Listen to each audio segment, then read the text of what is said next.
بچانے کے لیے آپ کو آنا ہوگا، سجدہ بچانے آپ کو آنا ہوگا، قرآن کا تقدس بچانے آپ کو آنا ہوگا۔ آپ تشریف لے آئے، ہم یزید کے ہاتھ پر بیعت نہیں کر سکتے۔ ملت اسلامیہ مسامعین محترم، السلام علیکم ورحمۃ اللہ وبرکاتہ۔ الحمدللہ نحمده ونصلي ونسلم على حبيبه الكريم، أما بعد فقد قال الله تبارك وتعالى في القرآن المجيد والفرقان الحميد: أعوذ بالله من الشيطان الرجيم، بسم الله الرحمن الرحيم، يا أيها الذين آمنوا استعينوا بالصبر والصلاة إن الله مع الصابرين۔ آمنت بالله، صدق الله مولانا العظيم، وصدق رسوله النبي الأمين الكريم، ونحن على ذلك لمن الشاهدين والشاكرين، والحمد لله رب العالمين۔ انتہائی خلوص و محبت کے ساتھ آئیے ہم اور آپ مل کر اپنے اور ساری کائنات کے آقا جناب محمد الرسول اللہ صلی اللہ تعالی علیہ وسلم کی بارگاہ بے کس ناز میں ہدیہ درود و سلام پیش کریں اور بلند آواز سے پڑھیں: اللہم صلی علی سیدنا و مولانا محمد بارک وسلم، صلاۃ و سلام علیک یا رسول اللہ، صلاۃ و سلام علیک یا حبیب اللہ صلی اللہ تعالی علیہ وسلم۔ حضرات، آپ قابل مبارکباد ہیں کہ عاشوراء کے دن 10ویں محرم شریف کی بابرکت اور عظیم تاریخ جو امام حسین علی مقام رضی اللہ تعالی عنہ کی شہادت کی تاریخ ہے، اور عجب اتفاق ہے، بلکہ حسن اتفاق ہے کہ محرم شریف کی 10 تاریخ بھی ہے اور جمعہ کا دن بھی ہے۔ یہی تاریخ اور یہی دن تھا، اور قیامت جو آئے گی تو یہی تاریخ اور یہی دن ہوگا۔ تمام منظروں کو سامنے رکھیے کہ آپ امام حسین کے نام پر عظیم الشان اہتمام کر کے خراج عقیدت پیش کر رہے ہیں۔ برگ و ثمر سے بہترین نعت خوانی آپ نے سماعت کیا، اسے پہلے مولانا شمشاد احمد صاحب کمالی سے بھی ان کے نذران عقیدت آپ نے سماعت کیا، شکیل نوری صاحب سے بھی آپ نے سنا، اور حافظ حسین اس شخصیت کا نام ہے کہ پوری دنیا پوری زندگی ان کی تعریف کرے اور ان پر نذران محبت پیش کرے تو دنیا ختم ہو جائے گی، امام حسین کا چرچا ختم نہیں ہوگا۔ امام حسین کا رتبہ اور مقام کا کوئی حکامہ بیان نہیں کر سکتا، مگر ہم لوگ اس لیے یہ محفل سجائے بیٹھے ہیں کہ آقا حسین کا نام لیں گے تو محبت میں مضبوطی آئے گی، اور ہو سکتا رب تعالیٰ قبول کر لے تو قیامت میں امام حسین کا سایہ نصیب ہو جائے گا۔ اس لیے بڑی تیزی کے ساتھ قرآن کریم کے دوسرے پارے کی دوسری رکوع سے ایک مشہور آیت پڑھی ہے، اور بس اسی پر اپنی گفتگو شروع کر کے ختم کر دوں گا، چونکہ امام حسین کی جو زندگی ہے وہ اسی آیت کی تفسیر ہے۔ سبحان اللہ! دیکھیں گے آپ ان کی زندگی کو کہ اس آیت کی عملی تفسیر بن کر کے کربلا میں میرے امام کھڑے تھے۔ اس پر تھوڑی دیر میں گفتگو کروں گا، محبت سے درود شریف پڑھ لیجیے: اللہم صلی علی سیدنا و مولانا محمد بارک وسلم، صلاۃ و سلام علیک یا رسول اللہ، صلاۃ و سلام علیک یا حبیب اللہ صلی اللہ تعالی علیہ وسلم۔ آواز تھوڑی سی کم کر دو، اس لیے ہم سمجھتے ہیں اتنی آواز ہے کہ باتیں جب جوش میں آتی تو سمجھ میں نہیں آ رہی کہ آدمی کیا پڑھ رہا ہے نا بات ایسی۔ ہم محسوس کر رہے تھے کہ برگ و ثمر اتنی شاندار نعت خوانی کر رہے تھے، آدھی باتیں ہی آپ کو سمجھ میں آ رہی تھی۔ یہ کہاں گیا؟ اس کو تھوڑا بولیے کم کرنے کو، تھوڑی سی آواز کم کرے۔ جب بات سمجھ میں نہیں آتی، پلے نہیں پڑتی، باؤنس ہوتی ہے، تو آدمی کو وہ انٹرسٹ اور مزہ نہیں آتا جو آنا چاہیے، ہے کہ نہیں؟ اس لیے باتیں کچھ ہو جائیں اور باتیں سمجھ میں بھی آ جائیں، یقیناً آپ کو اللہ تبارک و تعالی اس کا اجر و ثواب عطا کرے گا۔ محبتوں کے ساتھ درود شریف پھر پڑھیے، اللہم صلی علی سیدنا و مولانا محمد بارک وسلم، صلاۃ و سلام علیک یا رسول اللہ صلی اللہ تعالی علیہ وسلم۔ رہنے تو ہو گیا بابو، اب تم بیٹھو، آرام کرو۔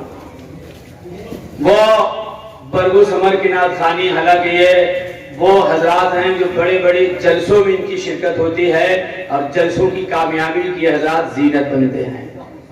پڑھا تو بڑی محنت سے الحمدللہ، اور آپ نے سنا بھی محبتوں سے۔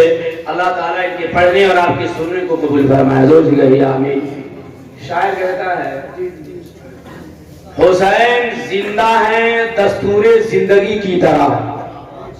اب آپ بھی تھوڑا سا بولیے، حسین زندہ ہیں دستور زندگی کی طرح، شہید مردے نہیں عام آدمی کی طرح، شہید مردے نہیں عام آدمی کی طرح۔ یزید مٹ گیا شام کے اندھیروں میں، یزید مٹ گیا شام کے اندھیروں میں، حسین پھیلے ہیں جہاں میں روشنی کی طرح، حسین پھیلے ہیں جہاں میں روشنی کی طرح۔ اور دشت بلا کو عرش کا زینہ بنا دیا، جنگل کو مصطفیٰ کا مدینہ بنا دیا۔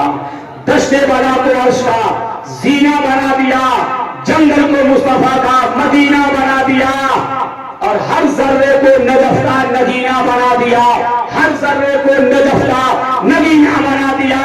تم نے حسین مرنے کو جینا بنا دیا، تم نے حسین مرنے کو جینا بنا دیا۔ حضرات بڑی تیزی سے قرآن کی آیت کا ترجمہ سنیے۔ قرآن کہتا ہے یا ایھا الذین آمنوا استعینوا بالصبر والصلاۃ، مانا ہے سب لوگ جانتے ہیں قریب قریب، ایمان والوں اللہ سے مدد چاہو صبر اور نماز کے ذریعے۔ سبحان اللہ، اللہ سے مدد مانگو صبر اور نماز کے ذریعے۔ قرآن کا حکم ہے کہ مومن کو حکم دیا کہ تم مدد مانگو اللہ سے، طریقہ اس کا نماز اور صبر ہو۔ مدد چاہو اللہ سے، طریقہ اس کا صبر اور نماز ہو، یعنی تم خدا سے مدد چاہنے اور مدد مانگنے کے لیے صبر بھی کرو اور نماز بھی پڑھو۔ یہ ایسی چیزیں ہیں کہ تم مصیبتوں پر صبر کرو گے اور نماز پڑھو گے تو اللہ تبارک و تعالیٰ کی مدد تمہاری طرف اترنے لگے گی، تم کامیابیوں سے قریب ہو جاؤ گے۔ یہ آیت وہ ہے جس کی عملی تفسیر کربلا میں امام حسین کی زندگی ہے۔ آپ یہ آیت پڑھیں اور امام حسین کی زندگی کربلا میں دیکھیں۔ میرے امام کی زندگی کربلا میں وہ ہے کہ میرے امام نے پوری زندگی صبر کیا ہے۔ آپ ان کی زندگی کا خاکہ جھلک میں دیکھیں گے۔ آپ کی پیدائش ہو رہی ہے تو پیدا ہونے کے ساتھ آپ کی شہادت مشہور ہو گئی۔ آپ نے اپنے کان سے سنا کہ کربلا میں میری شہادت ہو جائے گی، آپ نے سنا اور آپ نے صبر کر لیا۔ پھر آگے بڑھ رہے ہیں، آپ کے سامنے نانا کا وصال ہو گیا۔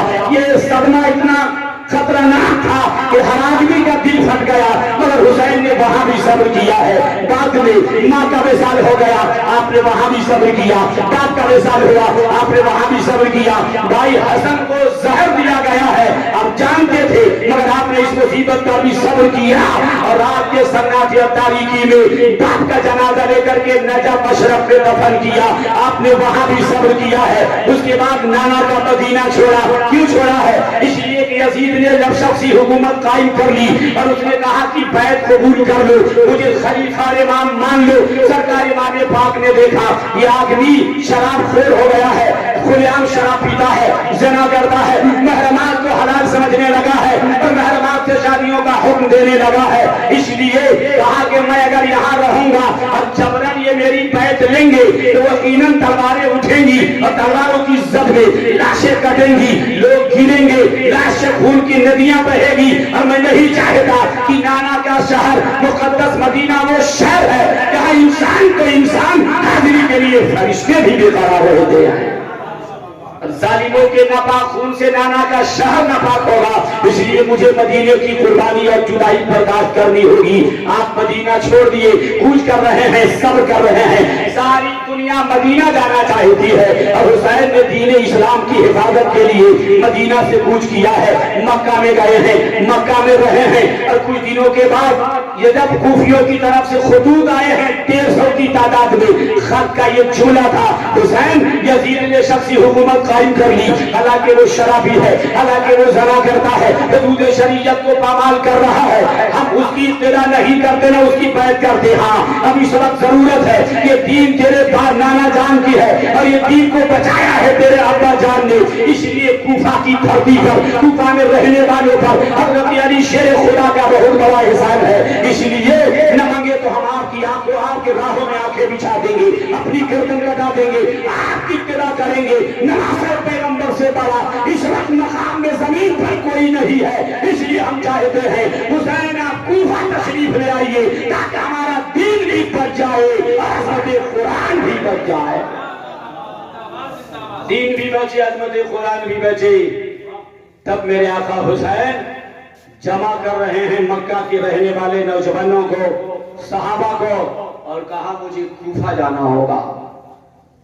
لوگوں نے کہا وہی کوفہ جہاں کے لوگوں نے آپ کے باپ کو شہید کیا ہے عین نماز کی حالت میں، وہ غدار ہے وفادار نہیں، خطوط کے جملے اگرچہ لکھے گئے ہیں لیکن وفاداری ان کے خون کے اندر نہیں ہے، وہ لوگ بڑے جلد غدار اور بڑے جلد اپنے مقام اور اپنے وعدے سے منحرف ہو جاتے ہیں، ہم آپ کو نہیں جانے دینا چاہتے، اس لیے کہ ہم نے شیر خدا کو جیتے جی کھو دیا ہے، ہم نواز رسول کو کھونا نہیں چاہتے ہیں۔ یہ نبی کی آخری نشانی ہے جن سے پیغمبر نے محبت کیا، اس لیے ہم آپ کو نہیں جانے دینا چاہتے، آپ کوفہ نہ جائیں۔ صحابہ نے چاروں طرف سے آپ کو منع کیا، لیکن امام پاک نے کہا سنو، میں نے اپنے نانا جان کو دیکھا کہ پیغمبر کو دین اسلام پھیلانے میں گالیاں بھی سننی پڑی ہے، سوشل بائیکاٹ ہونا پڑا ہے، مار بھی کھانا پڑا ہے، اور خاردار راہوں سے گزرنا پڑا ہے، رات کے سناٹے میں مکہ چھوڑ کر مدینہ جانا پڑا ہے۔ پیغمبر نے اچھا فشانی اور محنت سے اسلام پھیلایا، وہ لوگ اگر کوفہ کے رہنے والے لوگ یزید کے ہاتھ پر بیعت کر لیے، ان کا ایمان لٹ گیا، قرآن بچ گیا، عظمت قرآن بچ گیا، اور شرابی کا ہاتھ پر بیعت کر لیا تو قیامت بھی یہ کہیں گے آقا سے مصطفیٰ حسین کی ضرورت تھی، مگر وہ قرآن بچانے نہ آئے، عظمت اسلام بچانے نہ آئے، خلافت بچانے نہ آئے، پھر ہمارے ساتھ مجبوری تھی، ظلم کے دیواروں کے سامنے ہم جکڑے تھے، اس لیے ہم نے یزید کی بیعت قبول کر لی۔ صحابہ مجھے مجبور نہ کرو، جو کچھ بھی ہوگا مگر میں کوفہ جانا چاہتا ہوں، میں کوفہ جاؤں گا، اس لیے کہ اس وقت کوفہ میں رہنے والے کو میری خلافت کی ضرورت ہے، میری امامت کی ضرورت ہے، میں بچانے جاؤں گا، مجھے جانے دو۔ لیکن آخر میں معاملہ یہ طے ہوا کہ آپ نہ جائیں، اور جانا ہی چاہتے ہیں تو جانے سے پہلے کسی کو نائب بنا کر بھیجیں۔ بڑی تیزی سے مسلمین عقیل کو آپ نے وہاں کے لیے نائب بنا کر کے بھیج دیا، سبحان اللہ۔ وہ گئے تو اپنے ساتھ میں دو بچے ابراہیم اور قاسم کو لے کر گئے، جن کی ایک کی عمر 6 سال کی اور دوسرے کی عمر 8 سال کی تھی۔ شہزادوں کو لے کر کے وہ کوفہ میں تشریف لے گئے۔ بڑی جلدی سے میں کہوں آپ کوفہ میں گئے اور مختار شغبی کے مقام پر آپ اترے، نازل ہوئے، لوگ آئے، لوگوں نے پوچھا کون ہے آپ، کہاں سے آئے ہیں؟ کہا میں مسلمین عقیل ہوں، امام حسین کا نائب اور ان کا خلیفہ بن کے آیا ہوں۔ سارے لوگوں نے آپ کے ہاتھ پر بیعت کر لی، بلکہ چند دنوں میں 12,000 کوفی آپ کے ہاتھ پر بیعت ہو گئے۔ آپ کو محبتوں میں جوش آیا اور آپ نے ان کی محبت پر بھروسہ کر کے امام حسین کو خط لکھ دیا کہ یہاں کے لوگ آپ کو دیکھنا چاہتے ہیں، آپ کی زیارت کے متمنی ہیں، آپ کی بارگاہ میں نظریں بچھانا چاہتے ہیں، آپ تشریف لے آئے۔ اور دیکھتے ہی یہ خط قاصد لے کر نکلا۔ کچھ دنوں کے بعد یہ بات یزید کو پہنچی کہ نعمان بن بشیر وہ گورنر میرا ہے مگر حسین کی ابتدا میں مخالفت نہیں کرتا، اس لیے اس نے عبید اللہ ابن زیاد کو کوفہ میں بھیج دیا۔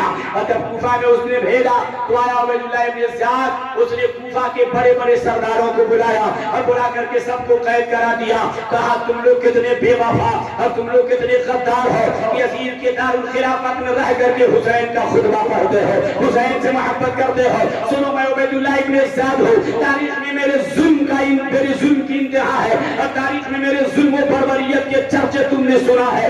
میں تمام